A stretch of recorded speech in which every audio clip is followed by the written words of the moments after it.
Hindi pa rin operational ang tinatayang 99 million pesos na septage treatment plant ng Angeles City Water District o ACWD sa Barangay Kutud. Batay ito sa paunang impormasyon na nakalap ng CLTV 36 News.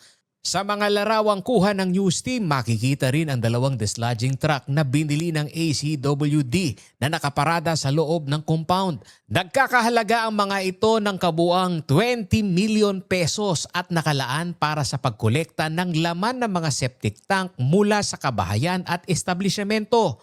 Batay sa ulat ng Sunstar Pampanga, itinayo ang septage treatment plant sa humigit kumulang 4,000 square meter na lupain na aabot sa halagang 100 million pesos at may kakayahan umano magproseso ng 85 hanggang 100 cubic meters ng septage kada araw.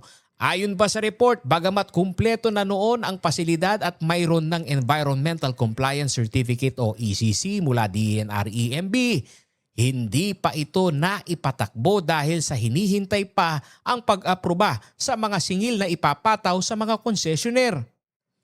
Ang nasabing usapin ay bahagi ng dokumentaryong inihahanda ng CLTV 36 News na sumusuri sa mga pamunuan ng water service providers para sa wastewater at septage management, proteksyon sa kalidad ng tubig at pagsunod sa Republic Act No. 9275 o ang Philippine Clean Water Act of 2004.